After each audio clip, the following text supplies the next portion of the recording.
toast St. Patrick in Dublin and have a dram in Denver. And we'll find out what makes Scotches single, Tennessee whiskeys straight, and Canadians great mixers. Whether you call it moonshine, bourbon, or even the water of life, it's a real liquid asset.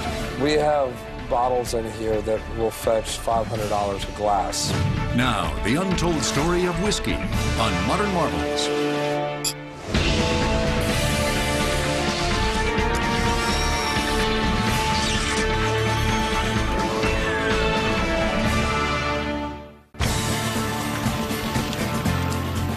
A fire rages at the Jack Daniel Distillery in Lynchburg, Tennessee.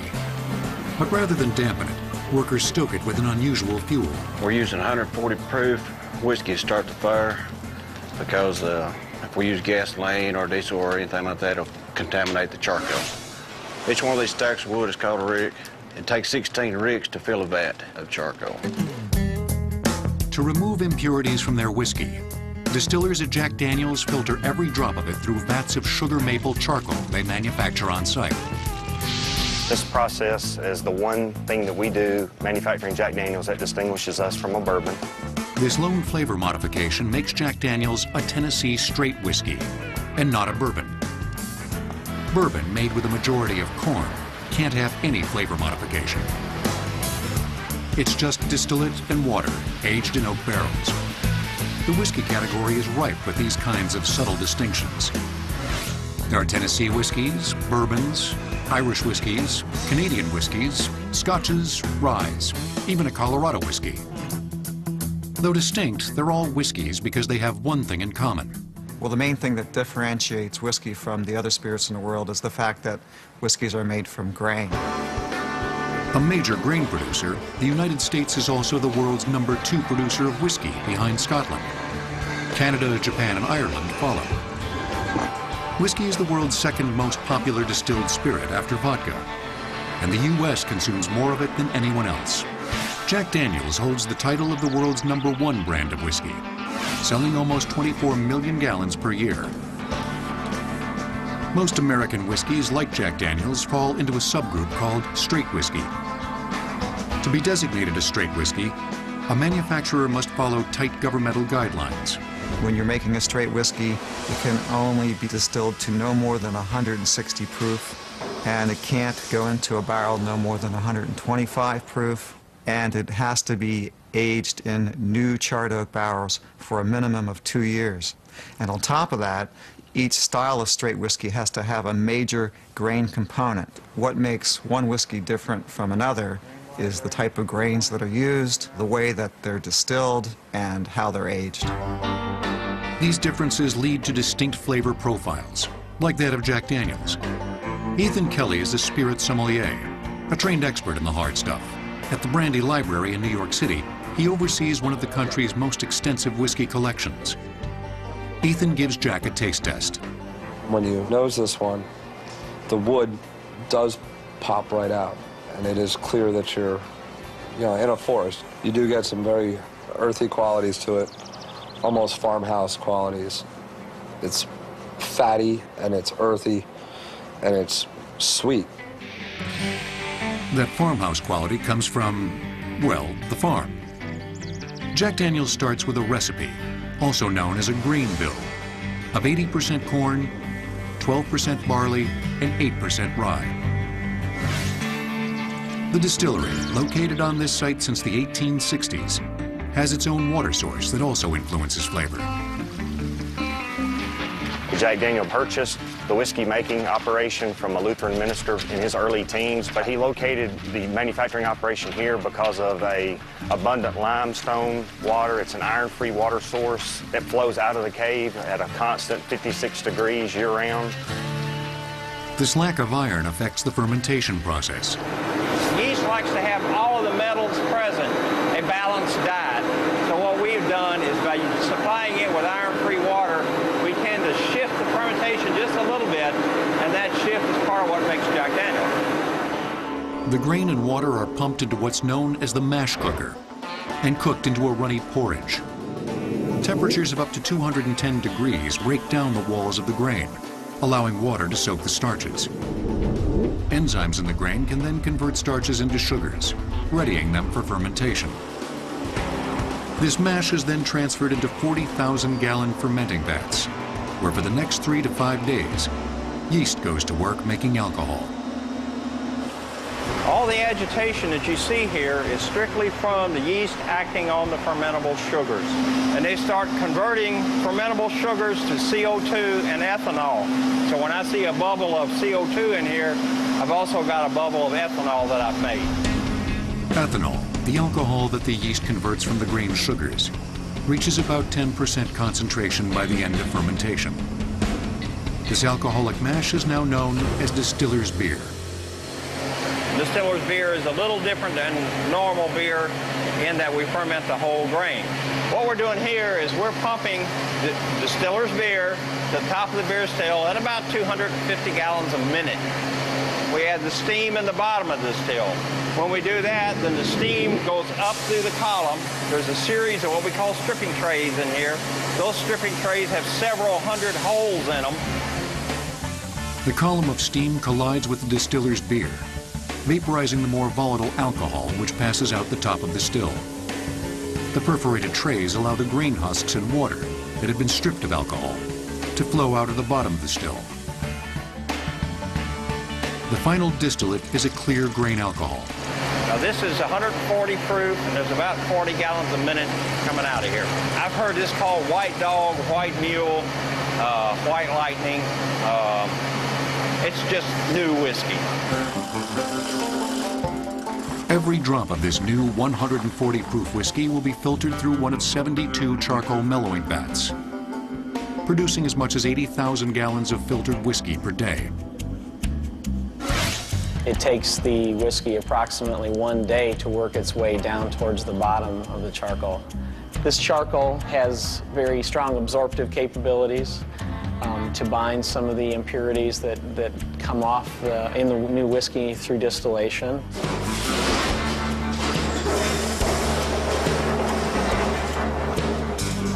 Workers then pump the whiskey into new charred white oak barrels.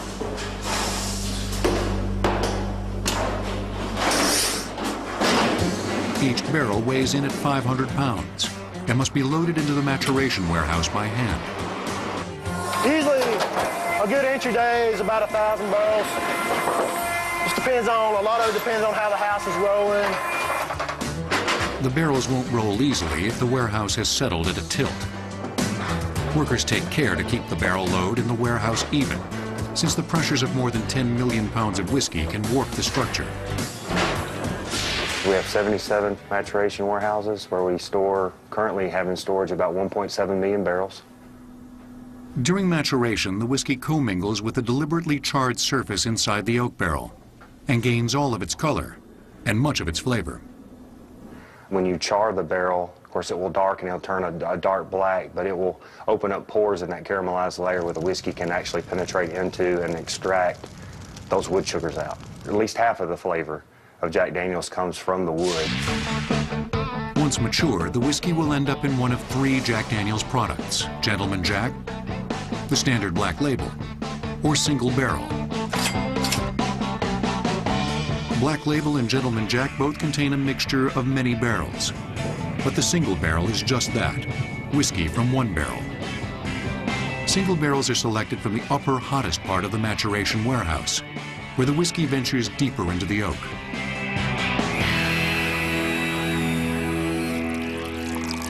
What we look for color, a nice caramel color, what the content of alcohol is, and the overall maturity of the whiskey.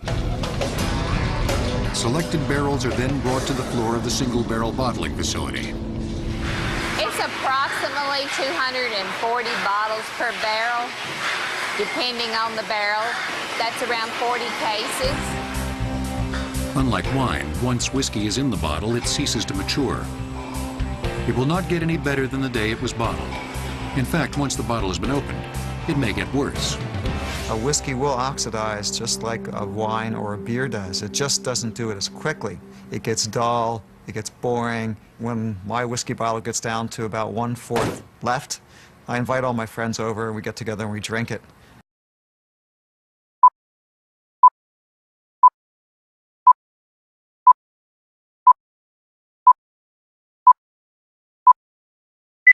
and it guarantees a good supply of friends. These kinds of connoisseur issues would have been foreign to America's first whiskey distillers, the colonists.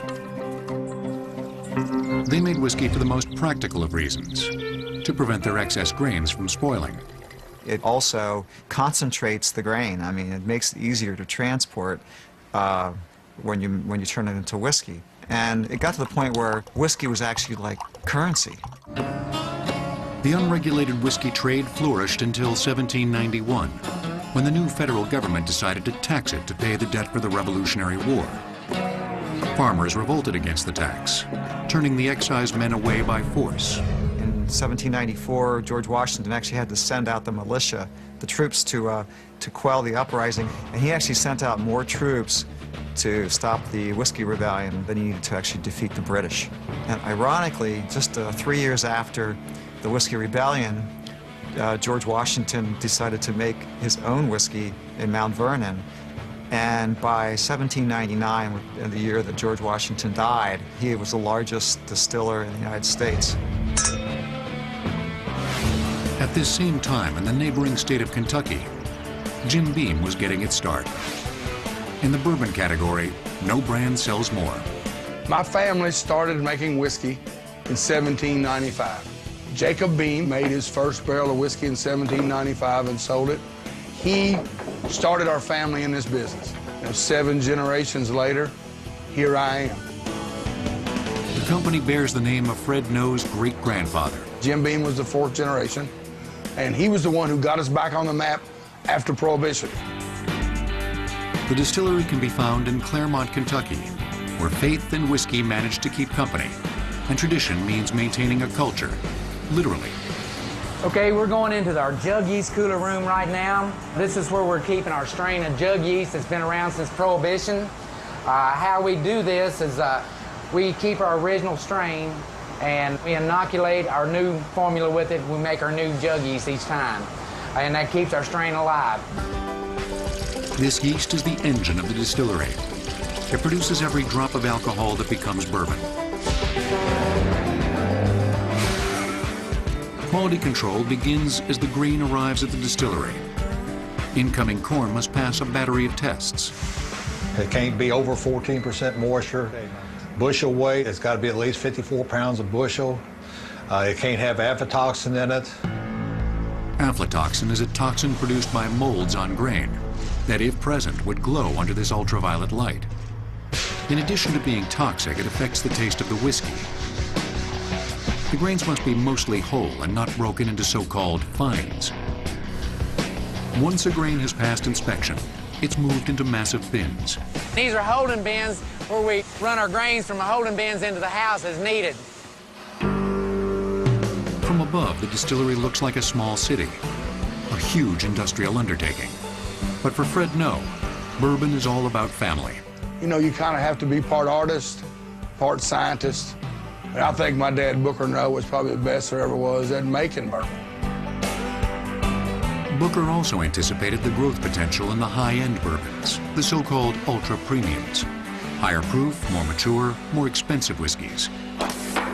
Dad released his Booker's bourbon in 1987, and that's what got the whole ultra-premium line started for the whole bourbon industry. His Booker's bourbon broke the $50 barrier on a bottle of bourbon. It's bottled straight from the barrel, uncut, unfiltered, the way bourbon was 100 years ago, for people to sip and savor. I mean, that's what the thing about these bourbons. It takes us 7, 8, 9, 10 years to make it. Beam makes 4 ultra-premiums: Basil Hayden's, Baker's, Booker's, and the best-selling ultra-premium bourbon in the world, Knob Creek. This one's named for a little area down the road where Abraham Lincoln was born. Now, this bourbon stays in these barrels for 9 years. So storage is an issue. Beam matures 1,800,000 barrels in 55 rack houses. The process of removing whiskey from the barrels, also known as dumping, takes place, not surprisingly, in the dump room. He's pulling the bung out of the barrel. What that does, that enables us to put the vent tube in the barrel so we can get the whiskey out. That whiskey's removed from the barrel and goes straight into the trough through the piping into a tank. Once emptied, the barrels are sold. They can only be used once for bourbon. We get done with these barrels, we sell a lot of them to our friends over in Scotland to make the scotch. Scotch is okay because it's got some of my bourbon in the barrels we sell. For Fred Noe, sampling bourbon straight out of the barrel is his favorite part of the job. This is what we call a thief. This is how we steal a little drink of liquor out of these barrels. I just drop it in here. There's a hole on top. Put my thumb on it good and tight. And then I'll bring it out of here. And then I'll get a little shot of liquor.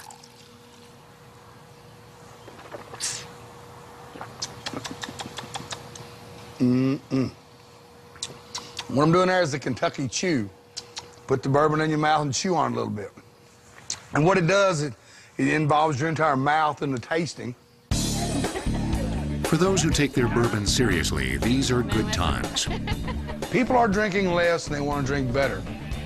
It's got the bourbon business rocking and rolling again. While business is booming for distillers in the American South, an ocean away in the birthplace of whiskey, a liquid gold rush is going on as well. Jack Daniel's is sold in 135 countries worldwide, but you can't buy a shot of it where it's made. Lynchburg, Tennessee is in a dry county. Whiskey will return on Modern Marvels. Dublin, one of the fastest growing and most youthful capitals in Europe, is experiencing a renaissance. Jameson, founded in 1780, like Dublin, is in the midst of its own resurgence. 10 years ago, we would have distilled somewhere in the order of maybe 12 million litres of pure alcohol per annum. Currently, we're distilling 25 million litres. It's a very exciting time to be involved in the Jameson story in Ireland. Part of this excitement is coming from reaching a new, younger customer. It would have been the case not too many years ago that they would have regarded whiskey as maybe an older person's beverage, and that is not the case with Jameson. Jameson's smooth taste profile is key to its growing appeal. The best whiskeys evolve on the palate as you're tasting it. And this is the Jameson 18-year-old, and this is an outstanding blended Irish whiskey. Some nice silky texture to it, lots of toffee and fruit, a little bit of nuttiness. Some of that cereal grain that's continuing to evolve, fading onto a nice, soft, malty finish. This accessible yet complex blended whiskey is produced by an Irish whiskey industry that is highly consolidated. The island has only 3 major distilleries, Bushmills, Cooley, and Middleton, but they produce roughly 30 different whiskeys. Jameson's old distillery in Middleton, dating back to the 1820s, is now a visitor center and serves as a graceful facade for the very industrial guts of the operation, the working distillery built in the 1970s. 2 grains fuel this concrete and steel behemoth: corn distilled into a pure grain alcohol almost like a vodka, and for flavor, barley. It gives it a very smooth flavor on the palate, and it also gives it like a silky and serumy mouthfeel, and that's what the barley does in the mash. To provide the sugars necessary for fermentation, the barley has been soaked in water in order to induce it to malt or germinate. What you're doing is really fooling the barley grain into thinking it's going to grow up into a barley plant. So you're allowing it to access the starchy reservoir within the grain. Once these sugars have been extracted from the malted barley in the brewhouse, they are pumped into gigantic fermentation vats. Up here we have our fermentation vats, 32 in total, each containing 200,000 litres of fermenting beer or fermenting wash. Yeast is added, and it is here that the yeast will convert with that rich sugary liquid into alcohol and also into a whole range of fantastic flavours. This is the still house of the Jameson Distillery. Behind me here we have the first pot still. The alcoholic vapours, along with all of the volatile flavour compounds, rise up through the neck of the still, across the line arm, and gets condensed back into a liquid again. This liquid is known as low wines, and it contains about 20 to 40% alcohol by volume. This low wines is then pumped into the second pot still here. Again, heat is applied, the alcoholic vapours rise up through the neck of the still, The strength at this stage has been increased to about 70% alcohol by volume, is then taken and put into the third still. Triple distillation has always been type of distillation used in Ireland, and that's because it produces a particular character and a particular style of distillate. What it really does is that it removes some of the heaviness to allow you to push the flavor spectrum more into the floral and fruity, spicy and fragrant characteristics. The Jameson blend is a combination of these pot still whiskeys and lighter grain whiskey. Grain whiskey, it's essentially from corn, what we call maize, distilled in column stills. So it comes off the still at quite a high alcoholic strength, and it's got a more lighter style. This lighter whiskey is aged in bourbon barrels that have already been used several times.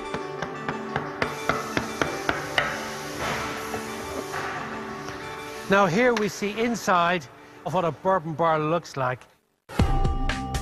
Whiskey barrels are porous. In the summer months, as the whiskey warms up, pressure builds inside the barrel. The whiskey penetrates the oak, absorbing both the wood's flavors and its amber color. It's more than just a maturation, but it's almost like a melding of flavors. The charred oak is saturated with 20 pounds of bourbon. Both oak and bourbon contribute to Jameson's flavor.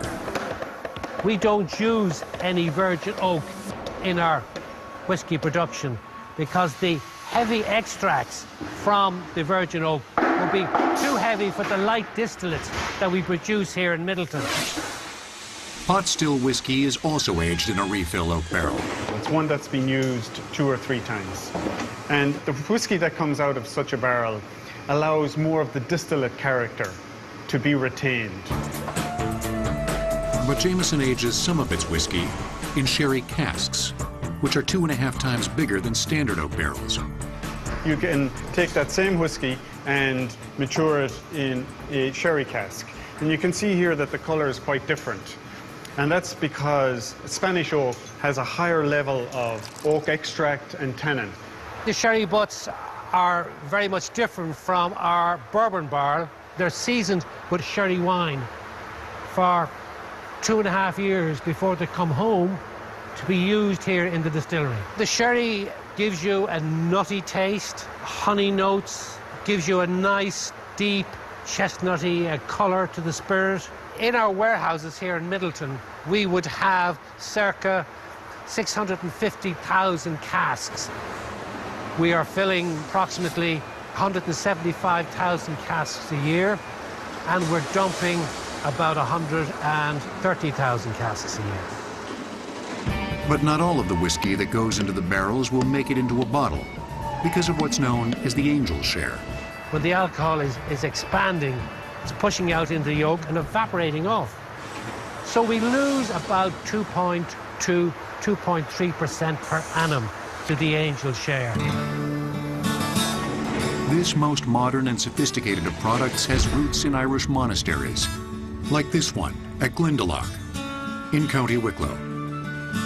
Irish monks made whiskey at sites like these perhaps as early as 1,000 years ago.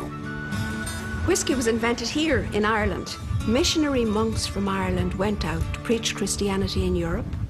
They discovered in the East an alembic, a pot still, a distillation vessel. And they brought this back to Ireland. It had been used for perfume. They found a much better use for it, and they began to distill whiskey. Whiskey, they called it with the Gaelic name Ishkabaha, the water of life. Today, Ishkabaha, or whiskey, is being produced in quantities the Irish monks could never have imagined. At Jameson, once the whiskey is matured, the finished product is shipped from the distillery in Middleton to Dublin for bottling. Here at the Jameson bottling plant, we're running all week, every week of the year.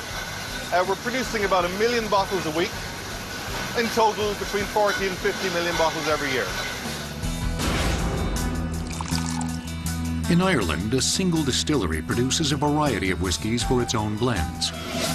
But in Scotland, competing distilleries have developed a surprising system to achieve their complex blends.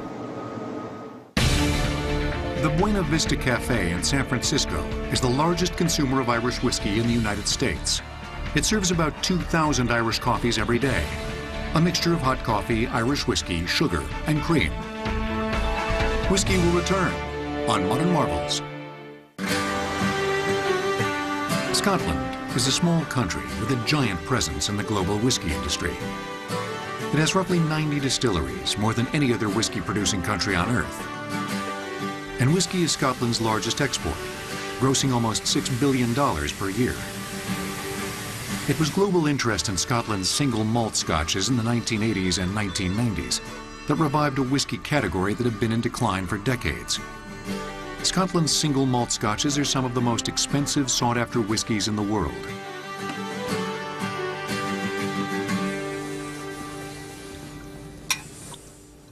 Single means it's the product of just one distillery. Malt means that it's made exclusively from malted barley. And Scotch means it has to be distilled and matured in Scotland in oak barrels for a minimum of 3 years. Here at the Glenlivet Distillery, we only produce one whisky, and that is the Glenlivet Single Malt.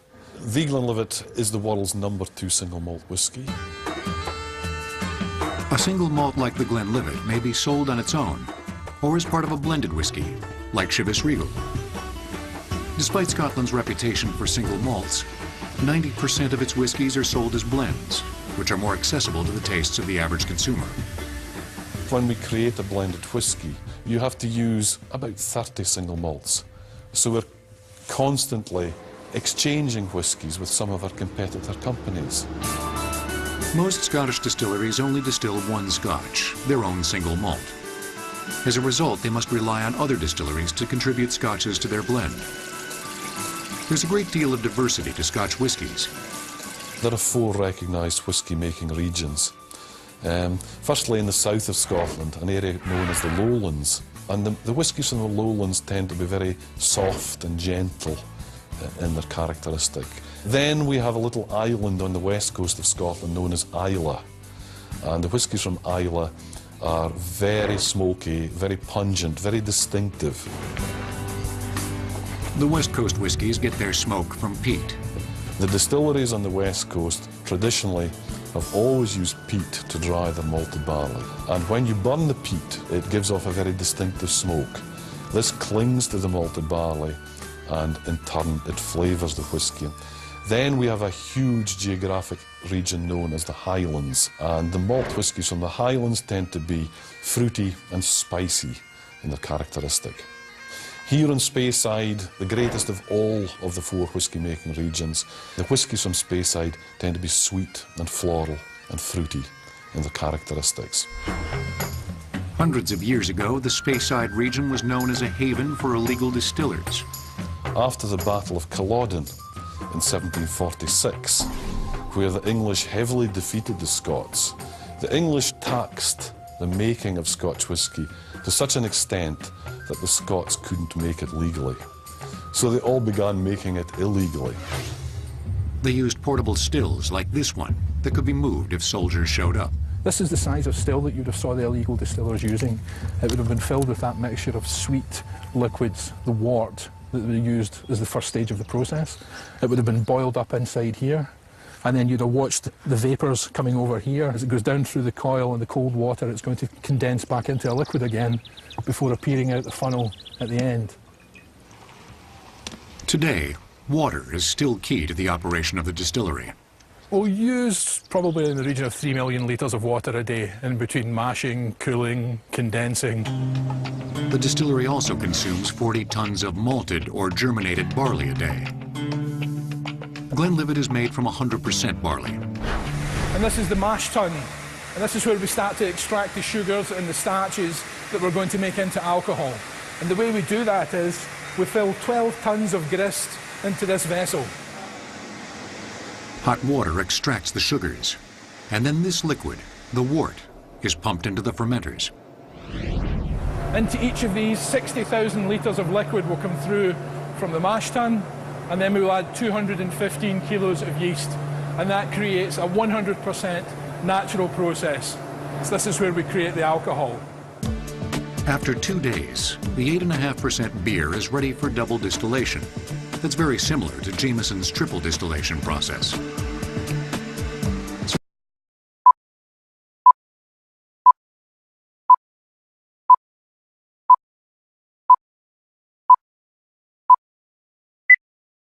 Surprisingly, the entire distillery is monitored by only 2 people and banks of computers.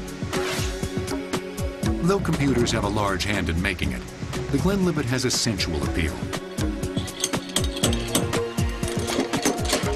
Wonderfully soft, wonderfully rounded and rich on the nose.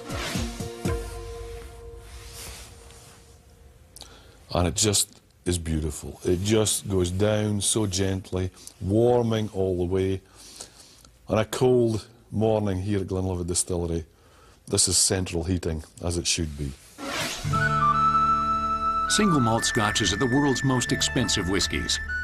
Glenlivets range from their 12-year-old, which costs $35, to the Glenlivet 25-year-old, which will set you back $350, to the Glenlivet Cellar Collection 1964 limited edition, with only 1,824 bottles produced, which goes for a tidy $2,000 a bottle. And Scotch prices for rare bottles just go up from there. One of the world's most expensive bottles of whiskey, a 1926 Macallan Scotch, was purchased for $75,000 in Seoul, South Korea. How does a bottle of Scotch command this kind of price tag? Rarity, number one, is remarkably important. Are you drinking, in fact, a piece of history? 2 is the historical significance. If we're going to drink that old, did this define a category or did it not? Why are people buying these $300, $400, $500 or and up whiskeys? It's a lot easier to go out and buy a $300 bottle of whiskey than it is a $40,000 sports car or a $600,000 vacation home. You know, it's an affordable luxury. It's a beautiful thing. Though Scotch whiskey distillers historically had their struggles with the law, in this country just north of the United States, distillers flourished because of a law: prohibition. Scotland produces over 750 million litres of whiskey each year. That's more than 3 bottles of Scotch for every man, woman, and child in the United States. Whiskey will return on Modern Marvels. A country's most prized products often reflect the personality of its people. Canadian whiskies, mostly blends of rye and neutral grain spirits, underscore the easy nature of both Canada and its whiskey. Canadian whiskey is probably the lightest and most delicate and easiest to embrace whiskey of all the major whiskey producing countries.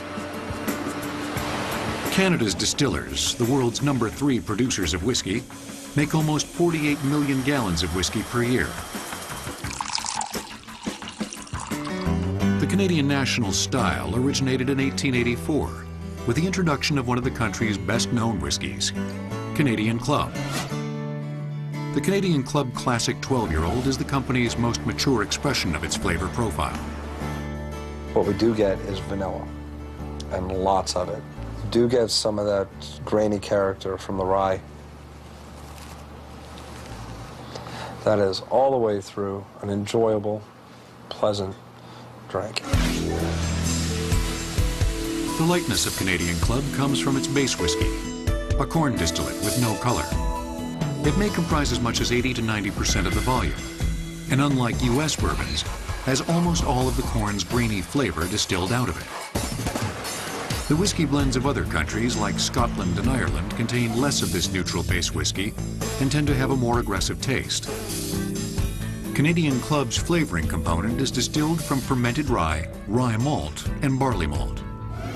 To be called a Canadian whiskey, the government has set forth rules and regulations. For example, we have to use a variety of different grains. It has to be manufactured and aged here in Canada for a minimum of 3 years. And similar to the Scottish and Irish distillers, we're able to use our barrels several times.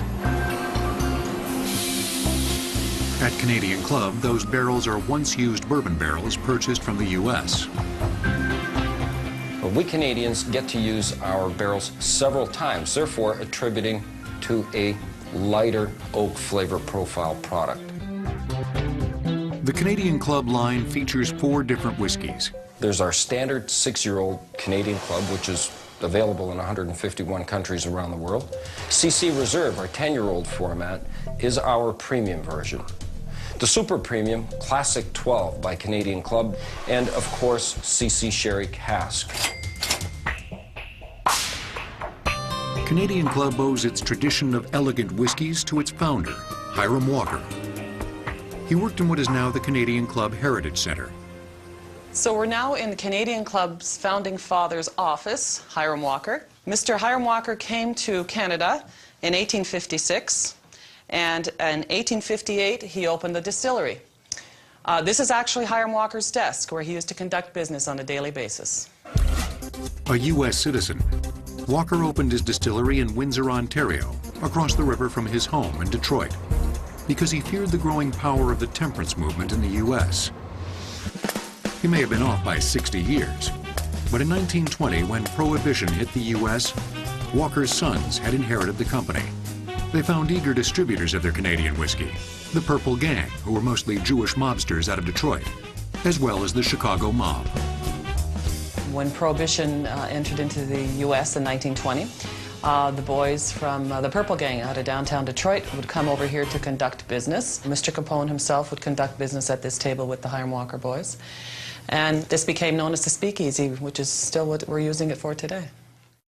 The mile-wide Detroit River separates Detroit from Windsor, Ontario. During Prohibition, smugglers made the short trip across to Canada, loaded up with Canadian Club, and then distributed the product to a thirsty U.S. populace. People came across the Detroit River by boat. Or during winter freezes, it became an ice road for smugglers.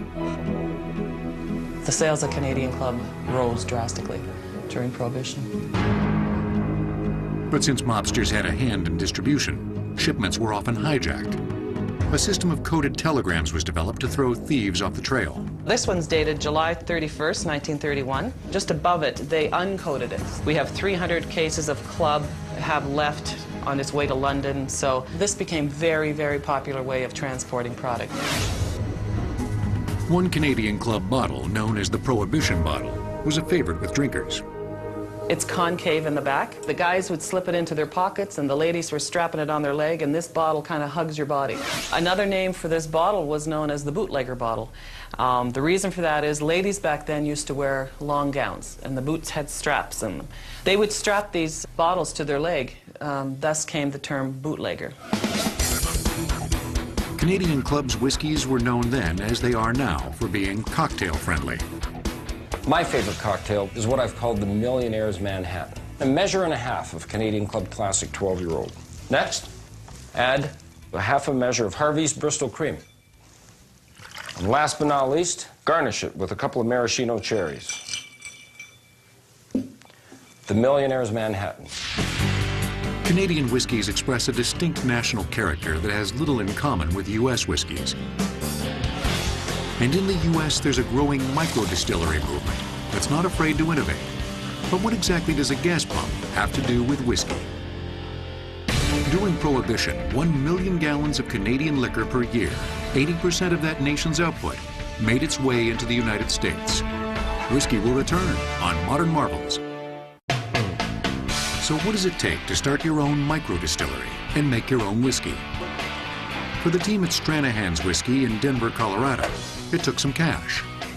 $500,000 in seed money, and also a strong desire to work with their hands. Here at Stranahan's, we do everything by hand, so we actually hand write the labels, we hand bottle everything. And it helps to have friends. Tomorrow we'll do about 25 to 3,000 bottles. We have volunteers come in and help us. And yes, you have to like whiskey. So, salute, buddy. Man, that's good.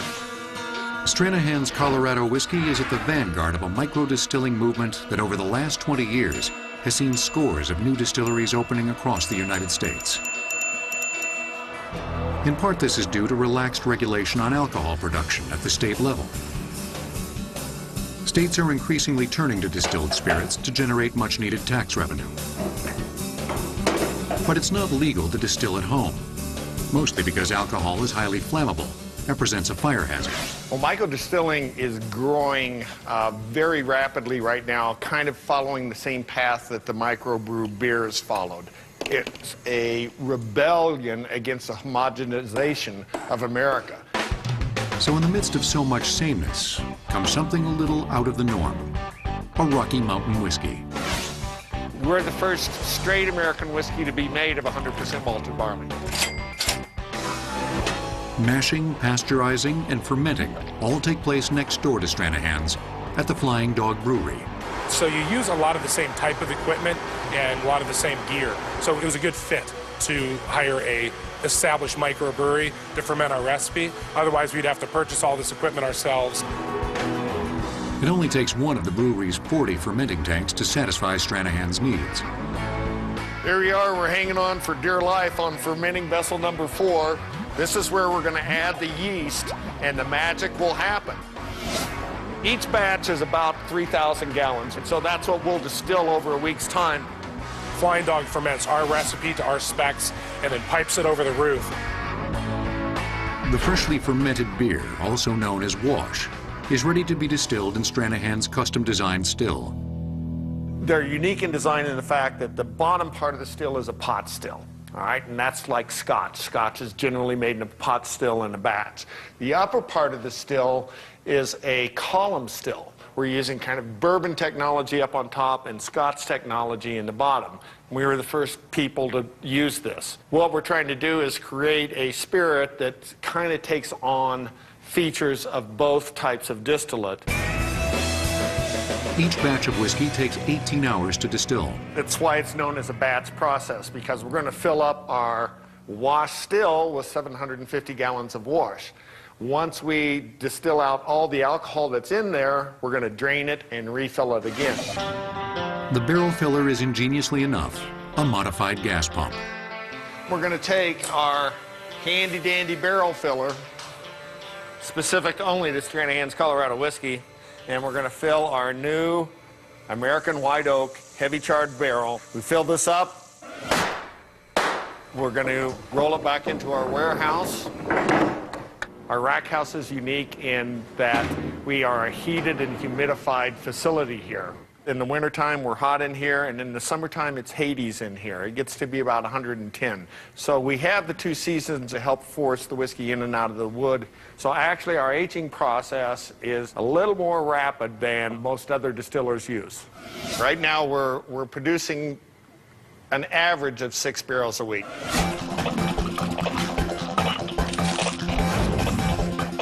That's roughly 720 bottles of whiskey a week. But is the whiskey world better off for having a Colorado whiskey? We went back to the Brandy Library in Lower Manhattan to find out. I'm a little excited about this one because I have yet to even come across it. It's almost orange, eye-catching right off the start. And the fruit pops. And wow, that's impressive. That's very impressive. There's something cinnamon about it, it's spicy and fresh. That is a lovely dram. That is a perfect example of what can be done with just a little bit of ingenuity. And after all, it seems fitting that Colorado would produce a whiskey. We didn't have John Wayne walk into a bar in Colorado and say, hey, Pard, how about a mango-infused vodka and make it a double? He went in and he asked for a whiskey. That's what the miners and the cowboys drank. Cheers. Good to see you. Whiskey is, without a doubt, the most complex and diverse spirit being produced on the face of this earth. And as whiskey producers make an ever-increasing variety of whiskeys, there are more and more good times to drink them.